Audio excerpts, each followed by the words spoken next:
ویسے پھر حالت تشریف نہیں حاصل. حضرت زکریا علیہ السلام نے اللہ کی بارگاہ میں جو دعا مانگی تھی وہ وراثت سے مراد یہاں پر آپ کا مال دولت نہیں، بلکہ وراثت سے مراد آپ کی وہ وراثت اور وہ مسند ہے جو اللہ تبارک و تعالی نے آپ کو عطا کی تھی.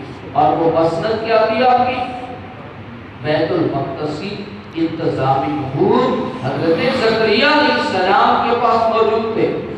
اور آپ کی عمر مبارک 120 سال کو پہنچ جاتی ہے تو آپ کے پاس کوئی اولاد نہیں ہے، نہ آپ کا بیٹا ہے اور نہ آپ کی بیٹی ہے. اچھا، آپ کے خاندان میں سے جب آپ اپنے پورے خاندان پر نظر دوڑاتے ہیں تو آپ کو آپ کے پورے خاندان میں سے کوئی بھی ایسا شخص نظر نہیں آتا ہے جو آپ کی مسند کو سنبھالنے کا اہل ہو. اور آپ لوگ جانتے ہیں جب کسی مسند کے اوپر کسی نااہل بندے کو بٹھا دیا جائے، کسی محکمے کی بات ہو جب کسی نااہل بندے کو عطا کر دی جائے تو وہ محکمہ تباہ ہو جاتا ہے، وہ محکمہ برباد ہو جاتا ہے. تو حضرت زکریا علیہ السلام جب اپنے پورے خاندان پر نظر دوڑاتے ہیں تو آپ کے پورے خاندان میں آپ کو کوئی بھی ایسا جوان نظر نہیں آتا جو آپ کی اس مسند کو سنبھالے اور بیت المقدس کی ذمہ داری کو سنبھالے، اس کے امور کو سنبھالے. اس لیے آپ کو یہ ڈر تھا کہ اگر میرا بیٹا نہ ہوا اور اگر میرا وارث نہ ہوا تو پھر ایک مسند کسی ایسے شخص کے پاس چلی جائے جس کی وجہ سے وہ پورے اس نظام کو تباہ و برباد کر دے. اس وجہ سے آپ نے اللہ کی بارگاہ میں وارث کی دعا مانگی ہے اور وارث بھی بیٹے کی دعا مانگی ہے. اس سے ثابت ہوا کہ بیٹے کی دعا مانگنا کوئی گناہ نہیں ہے. ہاں، ایک عمل کی وجہ سے علماء نے لکھا ہے اگر کوئی بندہ اللہ کی بارگاہ میں بیٹے کی دعا مانگتا ہے تو یہ انبیاء کی سنت ہے. حضرت ابراہیم علیہ السلام اللہ کی بارگاہ میں دعا مانگتے ہیں رب هب لي من الصالحين، یا اللہ مجھے صالح بیٹا عطا. حضرت زکریا مانگتے ہیں رب هب لي من لدنك ذرية طیبہ، یا اللہ مجھے طیب اولاد عطا فرما. دو باتیں ذہن نشین. پہلی بات یہ ہے کہ بیٹے کی دعا مانگنا کوئی گناہ نہیں ہے بشرط کہ بیٹی سے نفرت کی وجہ سے نہ مانگی جائے. جنہوں کو بیٹی کی نفرت کی وجہ سے، اگر بندہ بیٹے کی دعا بیٹی کی نفرت کی وجہ سے مانگتا ہے تو یہ شرعاً حرام ہے، یہ حرام فعل ہے. اس لیے کہ بیٹی ہونا بیٹی سے نفرت کی وجہ سے دعا مانگی جائے تو یہ شرعاً حرام ہے.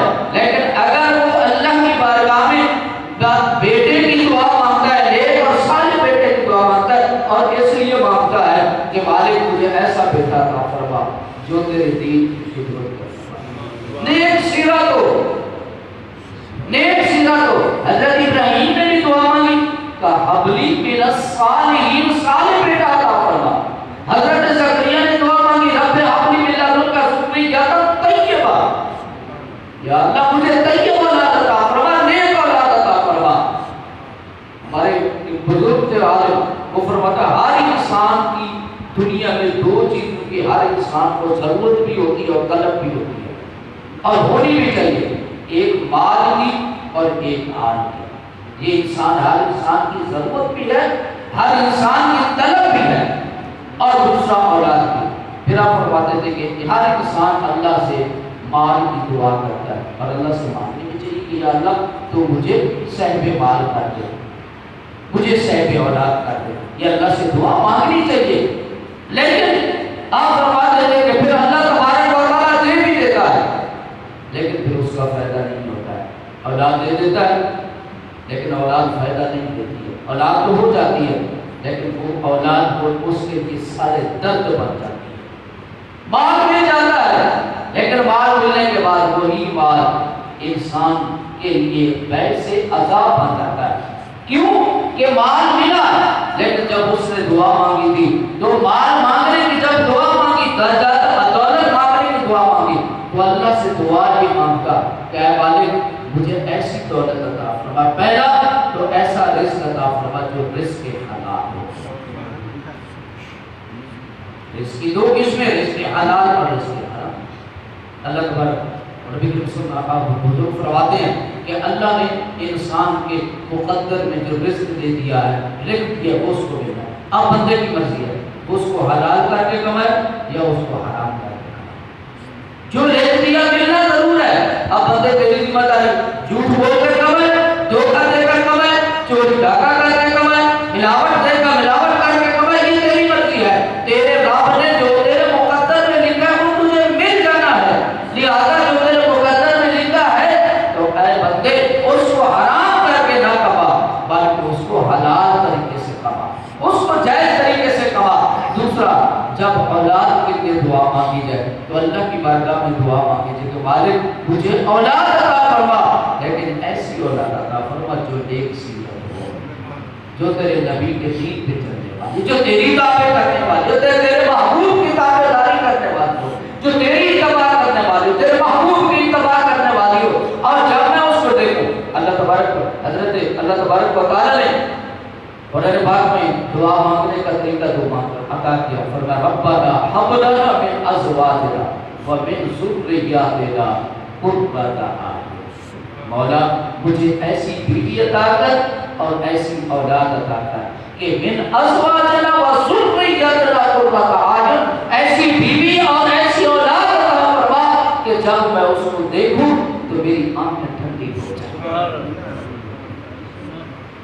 قرۃ اعین، ایسی اولاد عطا فرما کہ جس کو دیکھ کر دل ٹھنڈا ہو جائے، جس کو دیکھ کر آنکھیں ٹھنڈی ہو جائے۔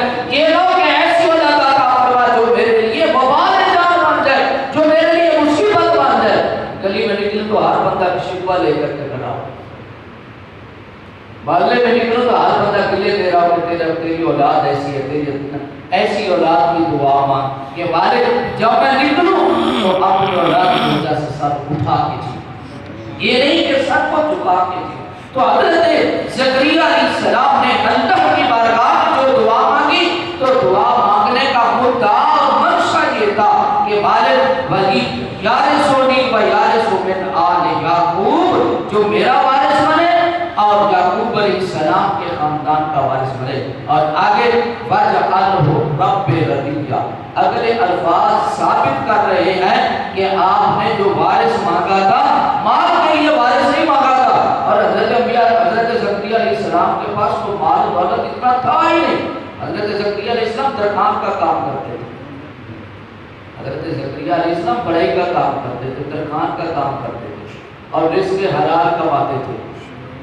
بندے کے پاس درخان کا کام ہو اور پھر رزق حلال تو مال زیادہ نہیں ہوتا، مال ویسے ہی بندے کے پاس تھوڑا ہوتا ہے۔ اور یہ ذہن نشین کر لیجئے، رزق حلال ہمیشہ تھوڑا ہوتا ہے، رزق حلال ہمیشہ تھوڑا ہوتا ہے۔ صحابی حضور کی بارگاہ میں عرض کیا رسول اللہ صلی اللہ علیہ وسلم، آقا میرے لیے دعا فرمائیں اللہ مجھے رزق حلال دے اور بہت دے۔ تو حضور کے کیا فرمایا؟ آقا کریم نے فرمایا میرے صحابی رزق حلال اگر مانگو گے تو وہ تھوڑا ہوگا، اگر تم کہو گے رزق حلال اور یہ ڈھیر لگے ہوں اور کوٹھیاں ہوں، کاریں ہوں، جائیدادیں ہوں، مربع ہوں، بینک بیلنس ہو، کہا نا رزق حلال میں یہ چیزیں نہیں بنتی ہیں، رزق حرام سے یہ چیزیں بنتی ہیں۔ تو حضور رزق حلال کب ہوتا ہے؟ حضرت زکریا تو کرتے ہی بڑھائی کا کام تھے، آج درکار ہوتے کہ درکان ہے،